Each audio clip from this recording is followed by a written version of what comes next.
اس کے نبی نے مسئلہ حل کرانے کا اللہ سے جو طریقہ بتایا ہے اس طریقے کو اختیار کرو. لیکن اس میں سب سے پہلی بات یہ ہے کہ تمہیں اپنے اللہ کو پہچاننا پڑے گا. اللہ پاک نے انبیاء علیہ السلام نے تو اللہ کی بڑائی بیان کی ہے.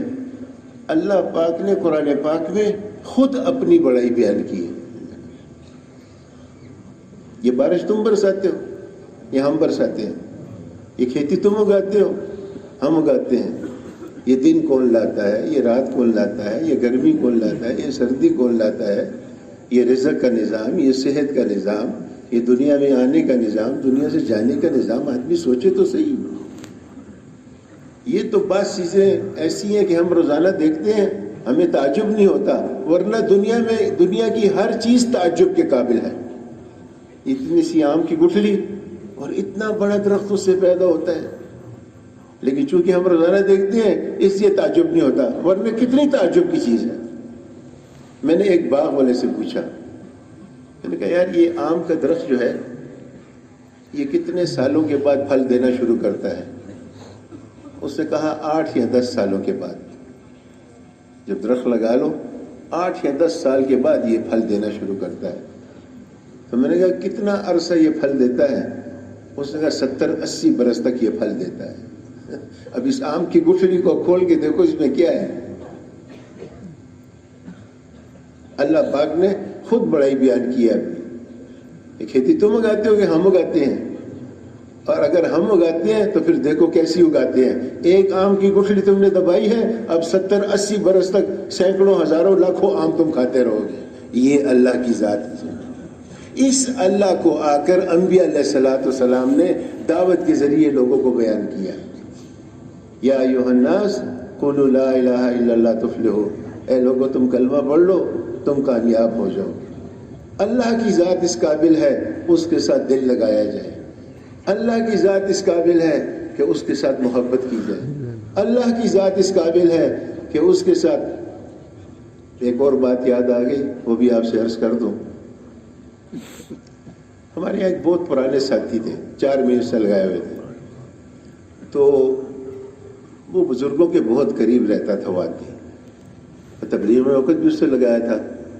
تو تبلیغ کے کام کی وجہ سے ہمارے حضرات اس سے بڑی محبت کرتے تھے.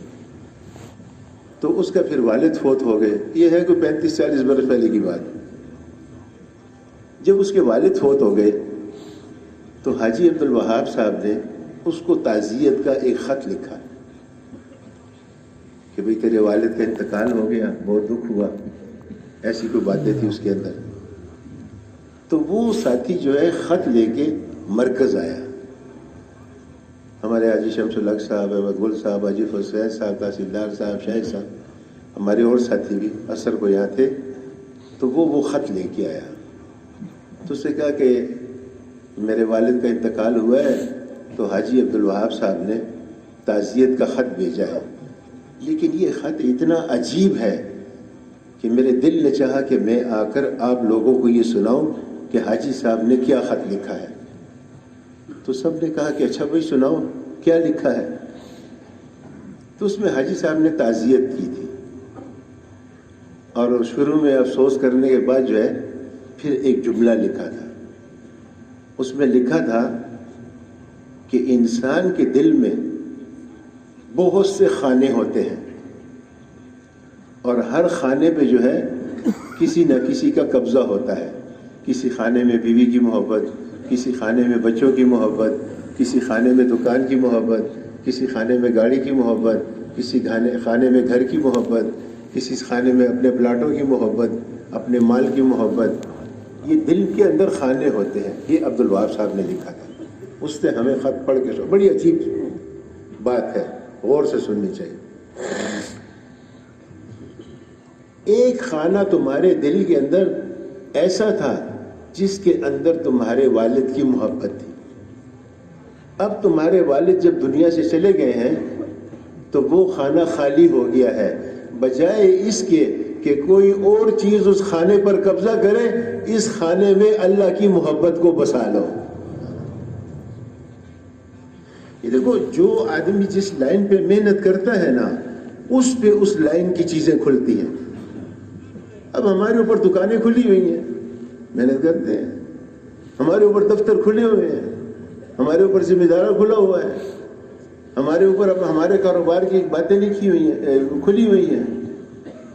یہ تو جو انسان اللہ سے ملنے کا، اللہ کو جو ہے جاننے کا، اللہ کے ساتھ تعلق کا، اس کا راستہ اختیار کرے، اس پر محنت کرے، تو پھر اس پہ اس لائن کی باتیں کھلتی چلی جائیں گی. حاجی صاحب نے ایک دفعہ سنایا عبد الوہاب صاحب نے کہ ہم ریونڈ کی مسجد بنا رہے تھے. یہ جو مسجد ہے پہلے یہ نہیں تھی، آگے چھوٹی سی مسجد تھی، تو کہا کہ ہم مسجد بنا رہے تھے، تو ہم انجینئر کو بلایا ہم نے